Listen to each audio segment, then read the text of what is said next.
stand pat ahead of the trade deadline that ended mere minutes ago, but that doesn't mean they didn't get good news. Rodney Hudson activated off the IR. Good things coming for the Arizona Cardinals. What does it mean for the NFC West moving forward? And those dreaded power rankings from the Locked On Podcast Network strike again. Alex Clancy, Bo Brack, Locked On Cardinals on this special live Tuesday edition. Here we go.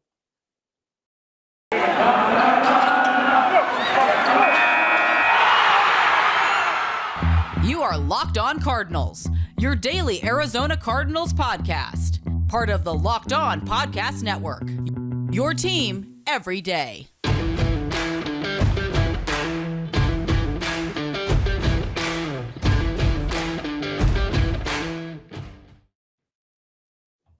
All right, Alex Clancy, Bo Brack, Locked On Cardinals. Thank you to everybody who watches, listens, etc. We're going live today because we thought maybe there was a chance that something would happen with the Arizona Cardinals. Follow him at Bo Brack. Follow me at Clancy's Corner. Follow the podcast at Locked On AZ Cards on Twitter. Subscribe, smash the like button, comment, everything. We love engaging. We love that you make Locked On Cardinals your first listen every day. It's free and available on all platforms. Free, no paywall. Free. You don't have to pay. You have to listen to some ads, but you don't have to pay, which is fantastic. So cutting to it here, before we get to power rankings later on, and just kind of the scope of the NFC West pretty much midway through an oblong 17 or 18-week season now. We're going to get to that in the second segment. First, Bo, no harm, no foul, no blood, no ambulance, according to Chick Hearn, the late Chick Hearn, Lakers announcer. Are you happy with the Cardinals not making a move? You're cool with this team moving forward? Yeah, I think you have to start buying in and believing in what the general manager has in his mind as far as he knows his roster. He proved what many of us thought he was naive in thinking, that the cornerback room was not going to be good enough, that, did they have enough as far as running backs were concerned? They're fine. It's all going to come down to, can they be healthy? Maybe they could have added some depth. They can continue to do so. It's just not going to be via trade. So, yeah, I don't have any major problems with that. If there were some big names, they didn't give up any draft capital to do that, but they made their bigger move. They went out and they pulled off the deal for Zach Ertz, and I thought that, that can be your trade deadline acquisition. So no problem with Steve Keim kind of sitting on his hands today, the final day for the NFL trade deadline. Yeah, I mean, they've already had their birthday cake. We've already talked about this. Their birthday's today, but they already had their birthday cake. If you think that they haven't made enough moves this offseason, stop watching the Cardinals. I mean, it's like they've done everything that they need to do. J.J. Watt has not been put on IR yet, which leaves some opening. And I never really understood, do you really need 46 dudes active on game? Like, do you need that many people on the sideline that are technically active? This may be a way to circumvent that if he's can somehow find the 98th option from a doctor that tells him he doesn't have to have surgery and can play through the ripped apart shoulder that he's dealing with. Right. It's just something to monitor, because that could have been something. I mean, Fletcher Cox would have been a vanity trade. You'd have to give up a higher pick, probably more than what he's worth due to the name recognition, kind of what the Seahawks did for Carlos Dunlap. Yeah, it's ride or die here. You've got everything you need. You've got depth in all the right spots. You're not top heavy like you once were. Barring any sort of injury, the Cardinals are going to put themselves in a very, very good position to make a deep run this year. And let me just tell you, Bo, as of through week 8, the Cardinals will only play 2 teams with winning records the rest of the season. Both of them, the Rams and the Cowboys, are the 2. And I'm sure that Seattle's going to be better with Russell Wilson back. So it's not like a cut and dry. It's going to be bad teams only. But they have Seahawks twice and the 49ers coming up Sunday. They have the Colts. They have the Panthers. They have the Bears, which is a trappy game in my opinion, but we can talk about that as it gets closer. Like, they got through the toughest part of their schedule. It's still a top-heavy schedule to go down the stretch, but they could be in a lot worse spots at the trade deadline than they are sitting at 7-1. Yeah, no doubt about it. I mean, they're playing kind of with house money at 7-1. We probably anticipated best case scenario. Are they, a 6-2 team? Are they a 5-3 team? I think anybody would have accepted that. They just need to be in a position going into November, December, and January where they're in contention. That's what everybody wanted. Now, their expectations, they've raised that bar. The bar is raised. And I can see why people would be disappointed that they didn't go out and make a move. But like you said, you got your birthday gift months ago. You couldn't handle yourself in Toys R Us and you needed to get the game, the video game then. Your mom say, okay, well, that's your birthday present. You got it. And it's Zach Ertz. And also this offseason, Steve Keim was one of the busiest GMs possible. And so far, all the moves that he's made, pretty exciting. And they've all kind of panned out. Even AJ Green, who had the huge brain fart on Thursday, and we're still trying to get away from that. But yeah, I mean, that is pretty crazy stat that there's not a lot of teams over 500 along the way. It's going to be up to Cliff Kingsbury and this organization, their leaders, to keep this team focused. And whether or not JJ Watt goes on the IR eventually, he's seeking out probably doctors who do their practice from a van that would maybe just give him the green light. We saw him on the sideline Thursday Night Football. He's going to continue to be on the sideline. He's going to continue to be a voice in that locker room and keep this team focused. So that's what you kind of look forward to. You hope to avoid any other major injuries. There's news as far as somebody coming back for the Cardinals organization. That's huge. Kind of your JJ Watt of the offense. That's only, you just got to trend in the right direction, stay healthy, and continue to play at a high level. And that's what they're doing so far. Yeah. Alex Clancy, Bo Brack, Locked on Cardinals. I mean, it's a dream scenario. You're right. But listen, the NFC West is trouble. Regardless of record, it's the 49ers. It's the Seahawks. Like, the Cardinals have found themselves in the other spot, last in the division, playing spoiler. They won in Seattle like 3 years in a row against BA with BA here. It's like, divisions are weird.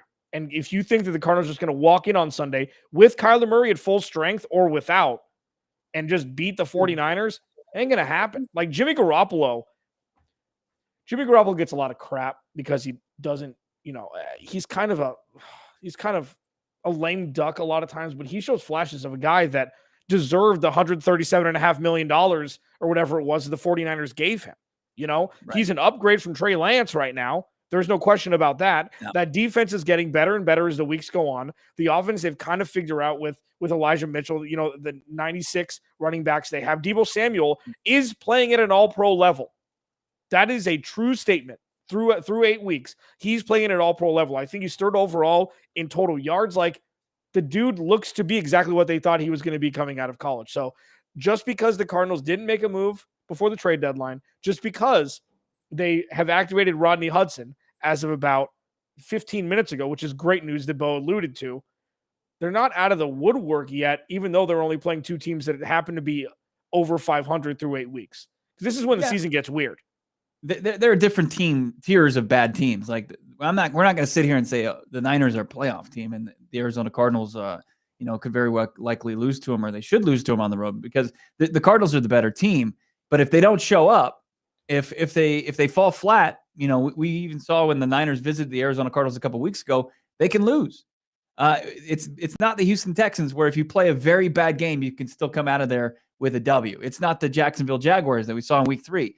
This is the Niners are just kind of a couple tiers ahead of them, but they're a team that are struggling, and they're going to have their struggles because they're a flawed football team at the end of the day. But Jimmy G, the Niners, they have enough to beat the Cardinals. So do the Panthers. So do several teams that are struggling that remain on their schedule.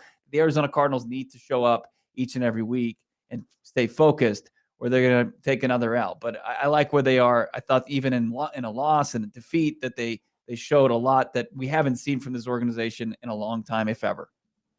Right. Very well put. Alex Clancy, Bo Brack, Locked on Cardinals. Coming up next, we're going to talk about the NFC West, because it's just, let's take a breath. The Cardinals play on Sunday. It's Tuesday. It's kind of a slow work. We don't really know what's going on with Kyler Murray yet. Instead of just projecting for things that could happen, can't happen, let's just take a beat and talk about the NFC West through 8 weeks, because it looks great for the Cardinals right now. And it's trending that it's going to continue to do so. But remember, the Cardinals started 2-0 in division last year and finished 2-4. So crazier things have happened than what the Cardinals are sitting at with 7-1, and things not going their way the second half of the season, regardless of strength of schedule. We'll talk about that. We'll talk about power rankings. Alex Clancy, Bo Brack, Locked on Cardinals on this awesome live. It's nice to do live shows once in a while, because we only used to do live shows. I like that we record them, but doing live shows once in a while is awesome. We will get back to you momentarily after I talk about Get Upside. Get Upside, Bo. You know very well about Get Upside.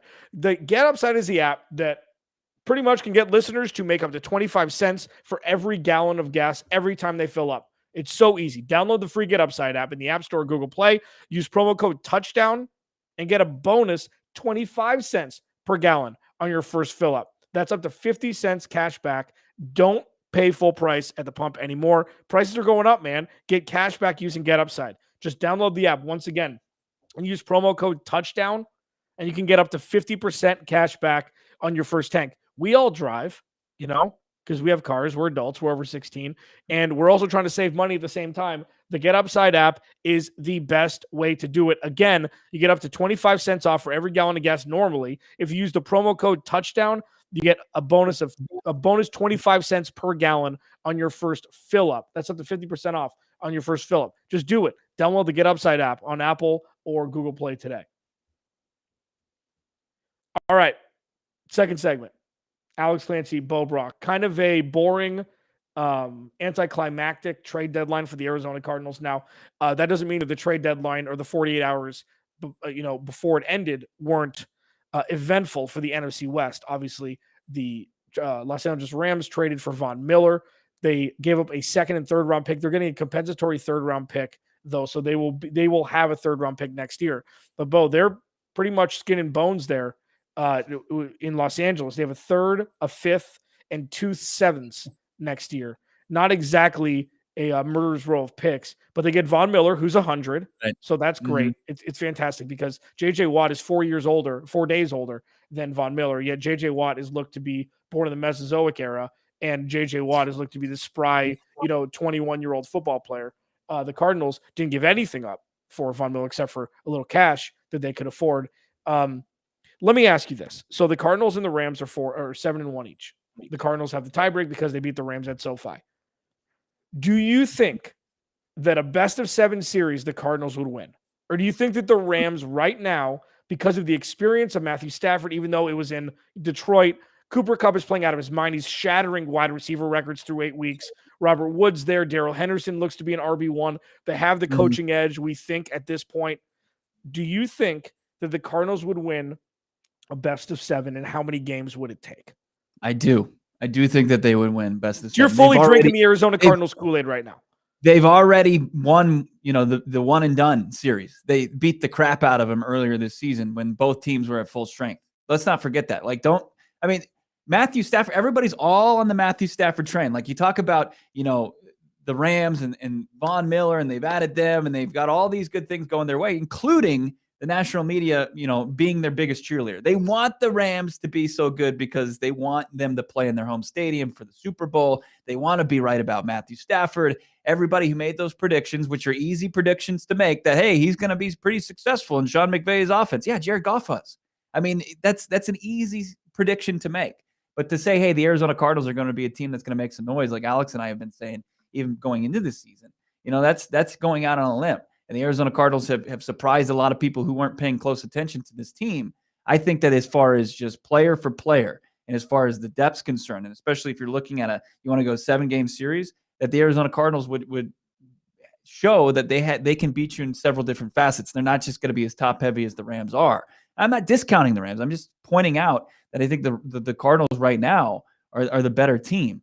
And sure, it's cool. Matthew Stafford, Cooper Kupp, you've got Von Miller, you've got Aaron Donald, you've got Jalen Ramsey. And then you're going to have to fill in the gaps, where the Arizona Cardinals have shown for the first couple games that they have filled in the gaps, and they can make up for a loss of J.J. Watt. One thing, though, is Matthew Stafford's been padding his stats the last couple games. He's played the Texans, he's played the Giants, he's played the Lions. Come on, dude. That's Kyler Murray. If he played those two teams the last 3 weeks, he would have the edge as far as MVP voting is concerned right now. Yeah. I do think you need to give them, the credit where credit is due before the last 3 weeks. Sure, the Cardinals beat them, but that is a scary offense. It's a scary offense. Just sure. In a vacuum, that is an above average offense. And they have Aaron Donald and Jalen Ramsey, who are arguably the two best position players at their respective positions. Now I don't know, I'm not watching Rams games every second of every day. So I don't know if Aaron Donald is playing to the level that he once has. He's not younger either. He's 30 now. So This whole thing, the Cardinals have youth, even though they look old in some spots. DeAndre Hopkins isn't old. Christian Kirk is young. Rondale Moore is young. Kyler Murray's young. Chase Edmonds young. Budda Baker's young. The linebackers are young minus Jordan Hicks. Like, this team has youth. This team has inexpensive youth, and that's something you could build a team around. Now, sure, it's going to change when Kyler Murray gets his contract, and it's going to change when, decide what you do with Christian Kirk. But Budda Baker is already locked. He's locked up for a handful of years, and it's going to look like a bargain 2 years from now. I think that I don't know the answer. Can I just say I don't know? Because I feel like Aaron Donald will win 1 game for you, Kyler Murray will win 2 games for you, and I feel like it's so evenly matched at this point that let's just play game 7 once and for all. It's and what weakness wise, I feel like the Cardinals at times have shown more weakness, have won games, but have been weaker at times more than the Rams have been weaker at times. I know the last 3 weeks. Well, but look, Minnesota, okay, the Cardinals weren't the best team on the field for a lot of that game. When you look at the Rams, when you look at when the Rams play, the majority of the time they're the better team on the field, not roster-wise, just playing that day. And I don't know. We've seen the Cardinals not play well this year and eke out victories and win games. Well, let me answer this, because Minnesota had Dalvin Cook, who's an all-pro running back, churning. He was playing very well in that game before he injured his ankle. And Kirk Cousins was playing very well, and he was finding his top receivers in Justin Jefferson and Adam Thielen, and those guys, their stars were playing like stars. As far as the Rams are concerned, the Arizona Cardinals were able to take their stars out of the game. Like, when you look at Cooper Kupp's season, when you look at Matthew Stafford's season, they had their worst games against the Arizona Cardinals defense. They did. They didn't show up. Matthew Stafford missed a ton of passes in that game, where Kyler Murray is showing up, and despite their big margin where they were able to come storming back against the Vikings, that was behind the offense and Kyler Murray. And I think that's going to be key going forward with the injury to J.J. Watt, that this offense continues to go forward and continues to progress and develop and be their strength, and finally takes kind of a hold of that being their strength going forward, and playing games against the Niners, who are not exactly on par with them offensively, for them to kind of put that game out of reach early on without a guy like J.J. Watt in the lineup. I think that's going to be key for them going forward. But when you're talking best of 7, when it comes down to it, there's going to be just those tiny edges, especially when it's so close. I think the Arizona Cardinals just have a narrow edge. And I talk like the Rams are a crappy team just because I feel like I have some ground to make up for, because of so many people just applauding everything they do. I just want you to know that I think when it comes down to 2 very good teams, I'm just giving the Cardinals the edge right now. Clancy and Bo Brack, Locked on Cardinals. We're going to push the power rankings to tomorrow, because I want to hit the rest of the NFC West. That was a really good conversation. I want to talk about San Francisco and Seattle, namely Seattle, because Russell Wilson tweeted out a picture with the pin on the ground, trying to be artistic about, he's ready to go back to work. That no dude pin, time to win. Is that right? Okay, exactly right. That's what I meant to say. He's an absolute maniac. He doesn't miss games. So the Cardinals playing him in a couple of weeks, when we thought that you could maybe circumvent him and run into Geno Smith, seems to be waning and waning more and more by the day. We're going to talk about the 49ers and Seahawks as it pertains to the Cardinals next. Locked on Cardinals. First, in life, we're all bound for different things. With beachbound.com vacations, you could be bound for adventure, bound for passion, bound for discovery, or bound for togetherness, bound for immersion, bound for rejuvenation, or maybe you're bound for encountering the unexpected. Personally, when I'm at a beach resort, I'm bound to end up at the poolside bar, or maybe creating my own taco flight. I love tacos. As long as I've got a good view and a good drink in my hand, I'll be happy as can be. With beachbound.com, you can find the perfect beach vacation for you, no matter what you are looking for. Bo, what are you bound for? Visit beachbound.com today. All right, final segment here, Locked on Cardinals. Follow him at Bo Brack. Follow me at Clancy's Corner. Please subscribe to the YouTube channel if you haven't already. Thank you to everybody. We just eclipsed the 1,500 subscriber mark in less than 5 months. It's bonkers. Really appreciative of everything you guys do for us, guys and gals. We really appreciate everybody who listens, interacts with us on Twitter. I know it's been a while since the Cardinals game. It feels like we're about due. About 5 days to go when the Cardinals travel to Levi Stadium, the afternoon window, to play the San Francisco 49ers. Now let's pivot here, Bo. We talked about the Rams and the Cardinals head to head. in the last segment. Can the Seahawks or the 49ers make a playoff push with what they have? No. Even if Russell Wilson comes back next week.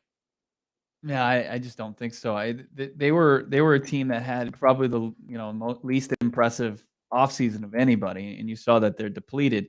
And even when they had Russell Wilson in the lineup, they weren't exactly just rolling. So when you look at them right now at 3-5 in this tough division, I mean they're 4 games behind the Cardinals and Rams. I mean, yeah, I mean with the extra playoff spot, maybe, but man, it'd be a Herculean effort, especially with them and what they have to deal with, or what they don't have on defense. You know, their best player on defense now is a guy that plays safety that can't cover, but he can be an edge rusher. Fine, that's cool. That's a kind of a novelty, but it's not something that's going to get you over the hump and kind of overcome just this huge kind of hole that they've dug themselves. Yeah, I mean, the crazy part about this is, like, I look at Seattle at 3-5, and I'm like, you know what? They've got enough. If Russell Wilson comes back in 2 weeks, I feel like they could win 7 in a row or something crazy like that and get to 10 wins and make the playoffs. Okay. But what's going against them and everybody else in the NFC that's not a team I'm about to mention, there's only 6 teams in the NFC that are over 500.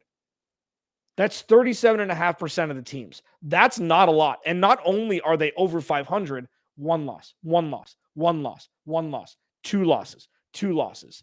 Like, it's going to be 10 teams fighting for 2 playoff spots. And barring any sort of catastrophic injury from any of the other teams, I know the Saints being 5-2 without Jameis is kind of questionable, but they're still 5 wins in. I mean, the magic number is usually 10. And if Taysom Hill comes back, they play with Trevor Siemian. Sean Payton just does this without Drew Brees. He just wins games. But and their defense is getting better. The Seahawks have to play the Packers this week. And you can't imagine that, despite the tweet, I mean, if Russell Wilson even comes back, that's going to be a tough game for them to win. They've got the Cardinals twice. They've got the Rams one more time. They've got, the Niners that I don't think is an automatic W for that Seahawks team.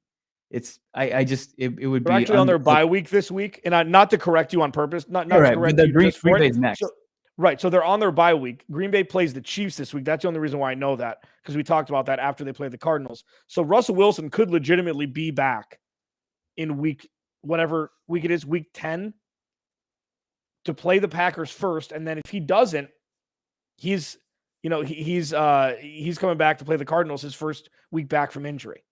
He got a pin removed from his finger. Like, he's a quarterback on his throwing hand. Like, it's not like he's going to be perfect coming back. So I don't know. I'm not a big believer in the Seahawks. I wasn't going into the season. So, it's the Rams, it's the Cardinals division to lose. It's up to the Arizona Cardinals. The margin for error is so small. Like, you have to take care of business against a team like the Niners. Like, the Niners have the ability to beat the Cardinals, but you have to beat teams like this in order to be in the conversation for that number 1 seed, and be in the conversation to win the division, because that's where you can give yourself a really legitimate chance to make a deep playoff run. Like, I know that you believe in this team and they're 4-0 on the road, but still, like, your best path to success, it starts with you beating teams like the Niners that are down this season, beating teams like the Seahawks, maybe even splitting, but taking care of business and then giving yourself the best chance to win down the stretch. Clancy and Bo Brack, Locked On Cardinals. We will give you our full breakdown of the game starting tomorrow. Do a crossover Thursday with the Locked On 49ers guys, but tomorrow is going to be pretty heavy 49ers. I'm going to give Bo his time for Kyle Shanahan, which he loves. Like, little things make Bo happy. And twice a year, he's guaranteed to be able to talk about Kyle Shanahan. The more they lose, the happier he gets. I just want my co-host to be happy. Clancy, Bo Brack, Locked On Cardinals. Thanks, everybody, for hanging out with us at 1:30 local time on a Tuesday. Go to work. What are you guys doing here? We really appreciate you playing hooky if you are. We'll talk to you.